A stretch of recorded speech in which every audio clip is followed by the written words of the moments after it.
गंदम में जड़ी बूटियों की पहचान और तरीका इंसदाद। आज की हमारी वीडियो पाकिस्तान की अहम ग़ज़ाई फसल गंदम में उगने वाले ऐसे पौधों के बारे में है जो ना चाहते हुए भी फसल के साथ उग जाते हैं और इन पौधों को जड़ी बूटियां कहते हैं।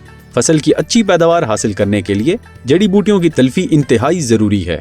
गंदम की फसल में दो तरह की जड़ी बूटियां पाई जाती हैं, चौड़े पत्तों वाली जड़ी बूटियां और नोकीले पत्तों वाली जड़ी बूटियां।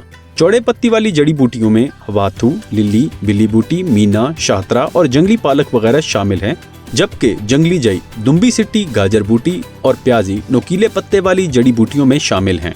जड़ी बूटियों की तलफी दो तरह से की जा सकती है। गैर कीमियाई इंसदाद के लिए फसल का अदल बदल करें और गंदम वाले खेत में हर 2 या 3 साल बाद बरसीम वगैरह जैसे चारा जात काश्त करें। अगर मुमकिन हो तो वत्तर आने पर डिस्क हैरो चलाई जाए, जिससे जड़ी बूटियां बहुत हद तक तल्फ हो जाती हैं और जमीन में वत्तर देर तक कायम रहता है। या फिर फसल के उगाव के बाद खुरपे या कसोले की मदद से फसल को जड़ी बूटियों से पाक किया जा सकता है।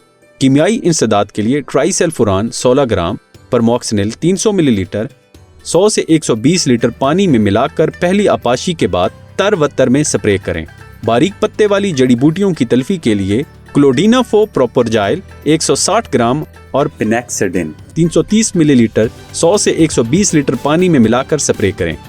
एहतियाती तदाबीर: इस्तेमाल से पहले लेबल जरूर पढ़ें और दर्जशुदा हिदायत के मुताबिक दवा इस्तेमाल करें। स्प्रे के बाद गोडी या हैरो से परहेज करें और जड़ी बूटियों को चारे के तौर पर हरगिज इस्तेमाल न करें। किसी जगह दोहरी स्प्रे न करें और ना ही कोई जगह खाली रहने दें। मियारी स्प्रे के लिए नोजल, फ्लैट फैन या टी जेट इस्तेमाल करें। तेज हवा, धुंध या बारिश में स्प्रे न करें। गंदम की मुनाफा बख्श काश्त के हवाले से मजीद मालूमात जानने के लिए हमारी हेल्पलाइन पर कॉल करें और हमारा यूट्यूब चैनल सब्सक्राइब करें और बेल आइकन दबाना न भूलें ताकि हर आने वाली वीडियो से आप रहें बाखबर।